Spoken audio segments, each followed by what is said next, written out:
Hello everyone, welcome to an insight into marine technology at Newcastle University. We're live online today to talk about some of the most frequently asked questions from students who are wishing to study marine technology at Newcastle. My name is Simon Benson. I'm the admissions tutor for the undergraduate marine technology programme. I'm also a lecturer in naval architecture. I've got two colleagues here who are both students in the school. I'll let them introduce themselves. My name is Serena and Sam. I'm doing a PhD at Newcastle University. I'm working on marine hydrodynamics, but I did do my degree here in offshore engineering as well. I'm doing a bachelor's degree in naval architecture, and I'm just in stage one, my first year, so got here last September. And your name is Sam. Really? Okay, getting your names is always the first clue. Okay, so we are live online and we're taking your questions. And one of the first questions that has come in is a very common question that I'm often asked is, what are the differences between the degrees offered in marine technology?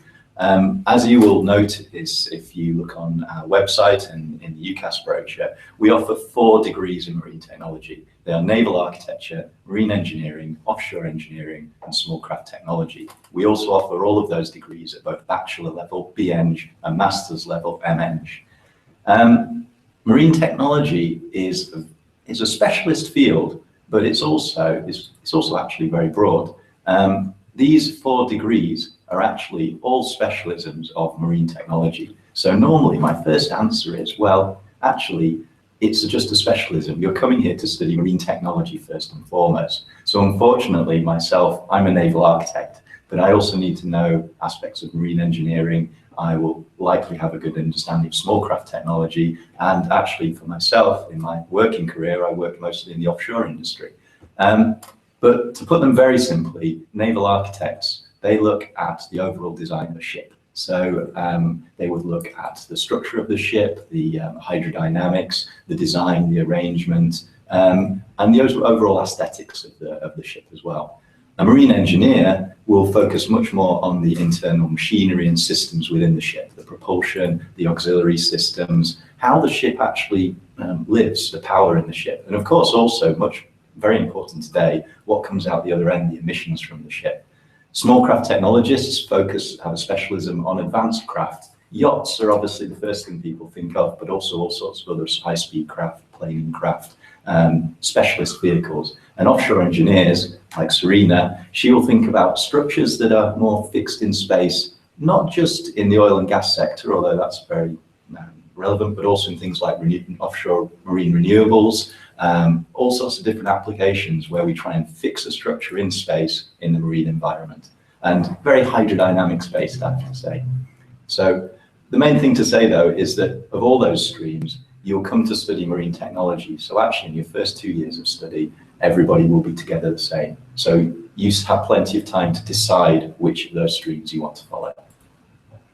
Okay, I've given the first answer, but I think the second question is I can hand over to my colleagues here, because another common question, what's the workload like?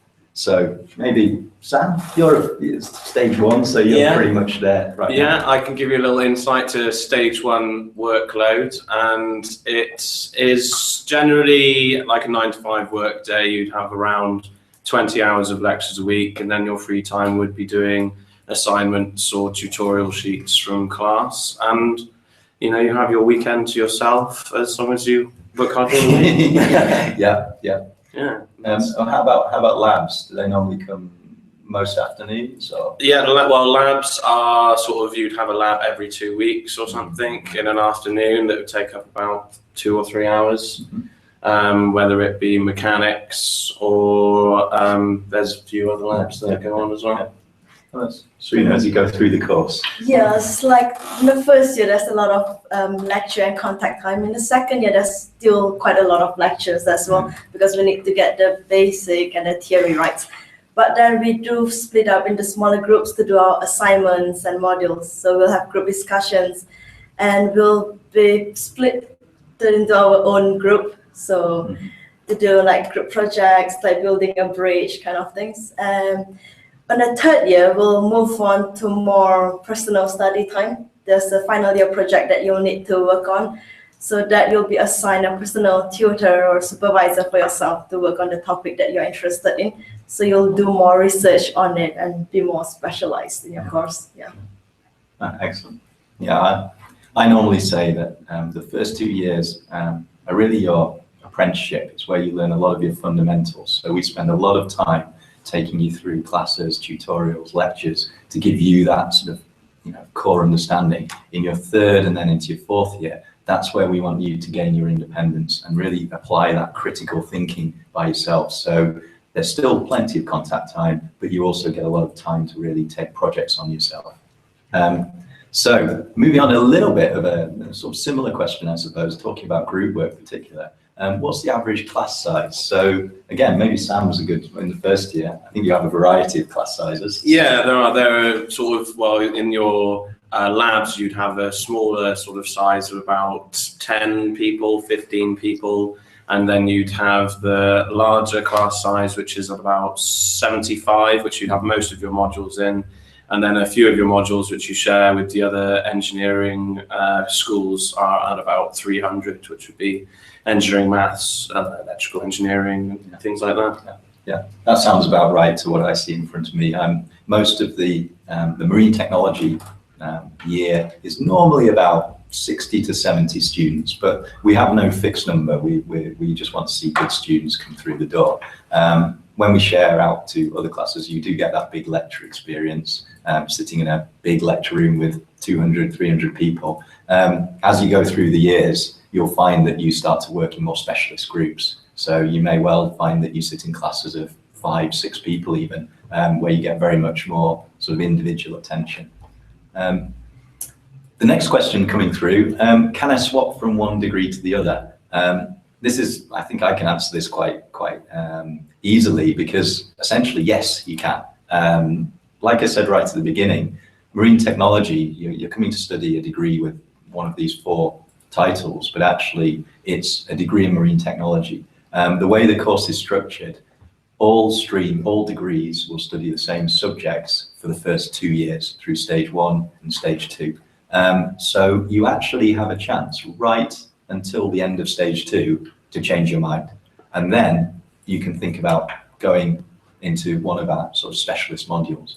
So people think about that in a lot of ways. I like that you still have to pick your degree right at the start, because I'd like you to make that research and make that initial thinking about what you think you want to do. But I also know that you'll not know that much about the degrees until you actually come here and actually start studying. And then I'm hoping that your imagination and your enthusiasm is sparked by some of the subjects you study. And that might not be in the stream that you're following. So there's every opportunity to change. It might be because you've got a particular eye on some of the specialist modules in one of the degrees. It might be because you've got an eye on a job. And of course, a big part of coming to university is to get a job at the end. So thinking about where you want to go next might be part of that decision. So I think we've had quite a few questions about the actual course and the degree, but of course, coming to university is more than just a degree. So here's a question just come in. It says, how easy it is to fit into university life at Newcastle? And I've got to say, at this point, I don't think I should really say very much. I think I should hand over to Sam and Serena. Do you want to go first, Serena? I think Newcastle is a very international place. Like, people from all over the world come over here and do marine because of the reputation and all. And when we come over, there's a lot of clubs and societies for us to join. For example, I'm from Malaysia. We have our Malaysian society as well. So it's quite easy to fit into your own group. But besides that, because we come to a new place to experience the culture of Britain itself, so it is good to join other societies to get to know the people well. And in terms of studies, like our lectures and tutorials, if we want to improve our learning, we have this into study to help us to improve our English. And we are each assigned a personal tutor as well, so that if we have any problems, we can go and actually look for help. Yes. Yeah, I think the university make it very easy to fit into university life, and your other classmates and colleagues obviously help a huge amount as well, where you can go out afterwards and have a good time after some day of lectures on a Friday, obviously. We don't mind. Yeah, it's allowed. It's allowed. And yeah, it's great. There's the library services are fantastic, and there's lots of great study space that makes it easy and encouraging to work and get things done. So yeah, very happy. How about the city? The city itself is good. There's a good artistic side to it. There's good music, and there's certain areas that are quite vibrant, where a lot of artists live, and it's interesting to visit and vibrant. Yeah. Yeah. I often said I've lived in Newcastle for a long time now, and although you can probably tell from my accent, I'm not a local to here. And I think what I found is I still discover new things in Newcastle. And it's a real student city.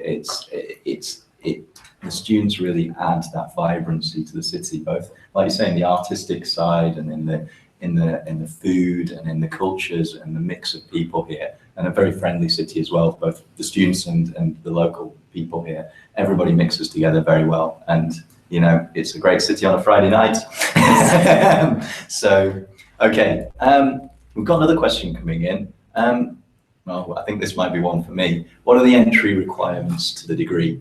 So this is a complicated one. And the first thing I would say is that maybe something that's certainly something quite unique to marine technology, and something I really like, is that we get applicants from all around the world, and we get applicants with all sorts of different qualifications. So it's very difficult for me to just say, here are the entrance qualifications, because I know that many people who are watching might well not have standard traditional British qualifications. If you're studying A-levels, and you're studying A-levels including maths and hopefully physics, maths being essential and physics being a definite bonus plus for my consideration, then I would normally be looking to offer you with a position on the course with grades of 2 A's and a B. We obviously always look at applications individually, so we do make some variation on that. We do have a number of students who apply to us with BTECs, and we will consider all of those applications individually. We'd normally be looking for distinctions throughout for your BTECs.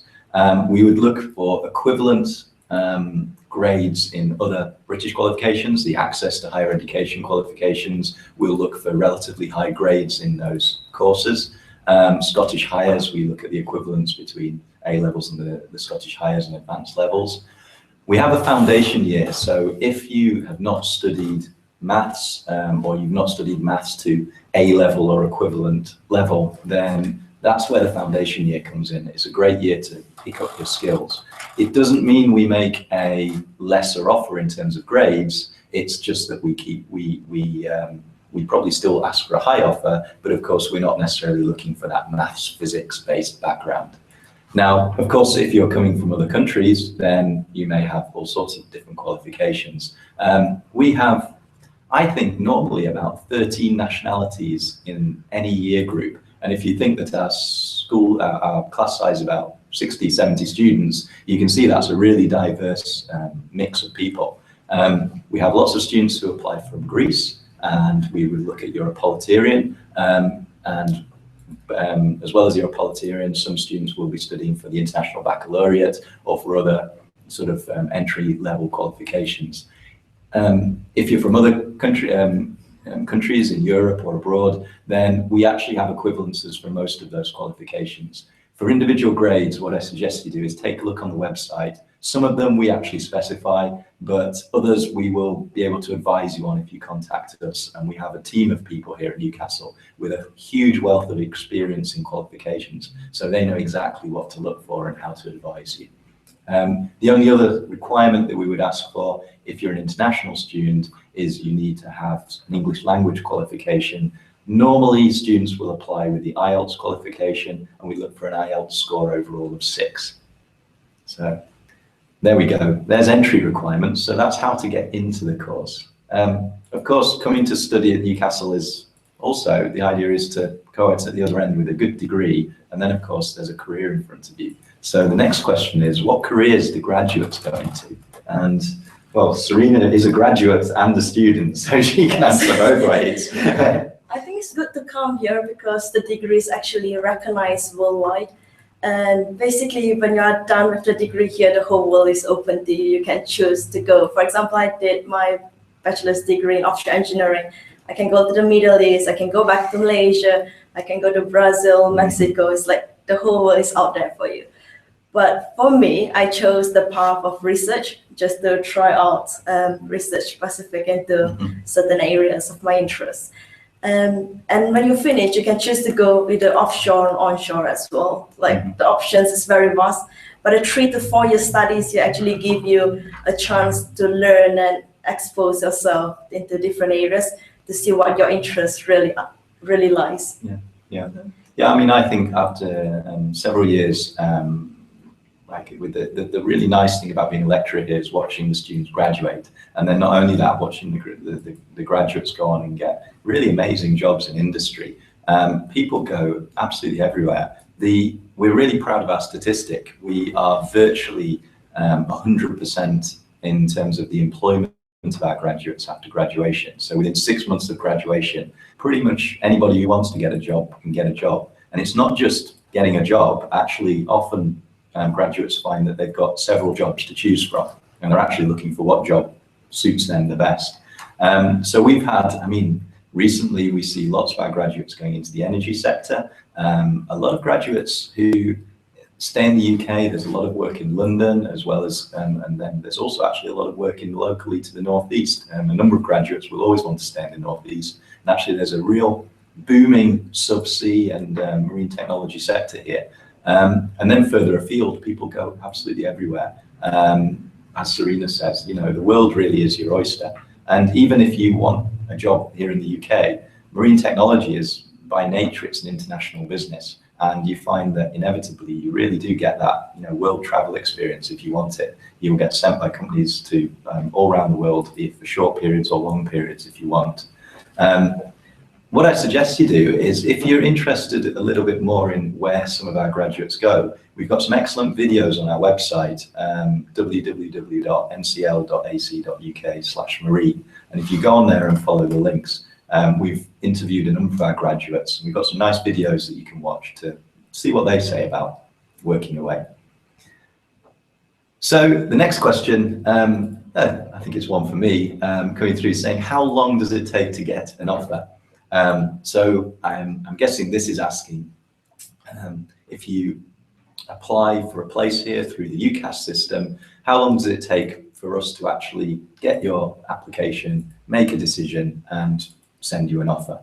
So we would normally try to get that offer to you as soon as possible. It's really in our interest to get that decision to you quickly. But at the same time, we want to make sure we make a proper decision, and also inevitably there are periods of time when we get lots of applications all at once. I mean, in particular, just after Christmas, when the UCAS sort of official deadline closes, we'll find that there's a real rush of applications.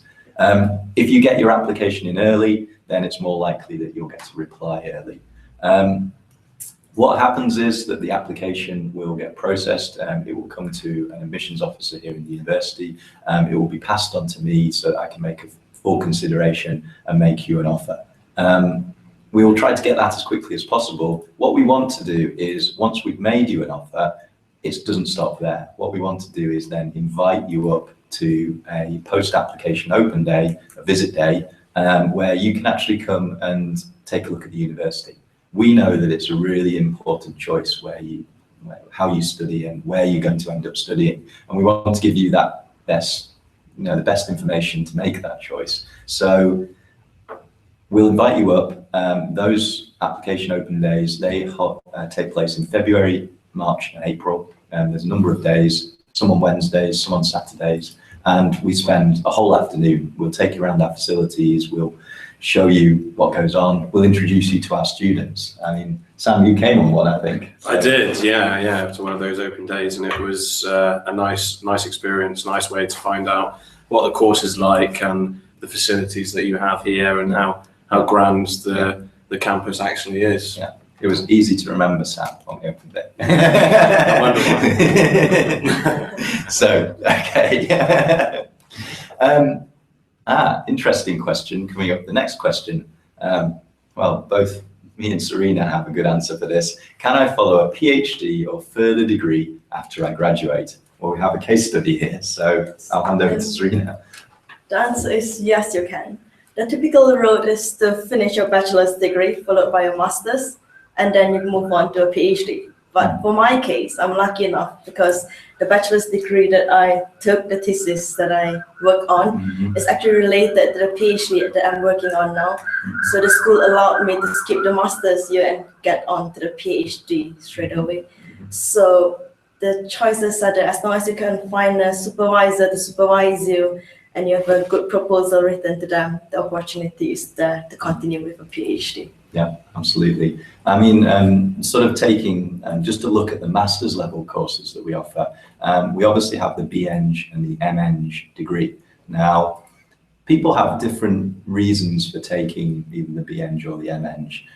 The master's degree is, the MEng is, I always say it's like the gold standard. In the UK, the Engineering Council accredit our courses, and it's the MEng that leads directly to chartered engineer status. So that's a really attractive option for students who are looking to get a degree, move out to industry and work towards chartered engineer status. Some students, and actually especially students who might go back to their home countries and study and work elsewhere, actually prefer to have a bachelor's degree, BEng, and then study a master's degree on a separate subject as an MSc. And actually we offer a whole range of MSc subjects, both in those naval architecture, marine engineering core subjects, but also starting to get a little bit more specialized, pipeline engineering, subsea engineering, marine transport and business management, a fair number of MSc courses. So there's all those options there as well. And of course, there's nothing to stop you going and studying an MSc in another of our schools or even in another university. The Bachelor of Engineering is a very valued, accredited degree in itself. PhDs are very interesting. I remember when I started university, I thought right at the start, oh, maybe that would be something I'd like to do. But actually, I got to the end of my course and I wanted to go and work in industry. So that's what I did. I went away, I worked, but I then got, actually, I still kept it in the back of my head, and I came back and did a PhD after a period working in industry. And that's actually quite common. You'll find that for PhDs, quite a number of the PhD students have a wealth of industrial experience. So they're, already experienced engineers, and they're coming to study something very specialist to a very high level to gain that additional qualification. Next question coming in, do you run field trips? So interesting question. Who wants to answer first? Maybe Sam goes first. Yeah, okay. I just came back from Amsterdam. We did. End of January, after our first set of exams, we had a trip to Amsterdam, and then we had a day trip to Germany in Papenburg, where we went to see Meerwerft shipbuilding yards, and it's a cruise ship building yard, and they have one of the largest, I think, cruise ships that they were building at the time, the Anthem of the Seas. It was a 380-meter long ship, and it was amazing to see up front and have some of your sort of modules that come to light and actually sort of apply it to seeing it working in action is nice, and it's a lot easier to get your head around things once you see this. And also the ferry over there, we got to see the engine room on the ferry, and we were taken around by the chief engineer there. And yeah, it was great. And obviously a couple of days in Amsterdam as well to do what you will. Yeah, fun. Yeah, fun. I remember 2 years ago, I went to Rotterdam as well. We joined this society called the WETSOC. It's a student society catered for the marine students. When we went to Rotterdam, we went to this world-class research institute called Marine, and we went and looked at their projects, the experiments, just look at how they run stuff and analysis and everything. It was very cool. Besides that, we did some site visits to shipyards as well, looking at how they launched the ship, how they actually built the ship and docked the ships and all. Yeah. So there's quite a mixture of what kind of field trips are available there. It depends on yourself if you want to join them or not. Of course. Yeah. What we do is we will make sure we connect you to industry. That's really important, and not just going out to visit shipyards and other sort of marine technology facilities, but also bringing industry into the university. I would say every week there is somebody from industry giving a lecture or a talk or a seminar to some or all of our students. Some of them are open lectures, some of them are for particular modules. But yeah, we link with all sorts of people in industry, and everyone is very keen to come in actually. They really see the value of coming to talk to our students. Firstly, because it's great to come and talk about your job and your work and industrial insight, but also, of course, they're looking to tell you about their company because they might want you to work for them. So there's that link as well. Okay, we've just got a couple more questions now. A quick one that comes in that I occasionally get asked. Can I gain qualifications to work at sea? This is an interesting one because we run marine technology, a marine-based program. There is that link to being a mariner, to working on the merchant navy, or as even in the Royal Navy. The degree itself does not give you a qualification to work at sea, but it does give you an inroad if that's the route you want to go to in the future, but not really as working in, from sort of a third engineer, for example, but actually going to more sort of the professional level working. So some of our graduates have actually ended up working on cruise ships, but as the engineers, as the principal engineers on the ship. So you don't get the actual qualifications with us, but it gives you an easy ticket towards a fast route to actually getting those qualifications elsewhere. Last question now. Oh, that's a great question coming in. Why should I choose Newcastle? So, well, there we go. Why should we choose Newcastle? I know it's Sam first. Yeah, I think the links to industry that Newcastle has, and especially with the course, is excellent, and is one of the reasons why I chose Newcastle, and having the 100% employment sort of rate attached to it is very attractive, I think, and it was the lecturers and the whole feel of the place, and it was quite inspiring. The buildings themselves are very old, and it's steeped with history, and it was a nice place for me to learn and sort of get my head down, and yeah, it's why I chose Newcastle.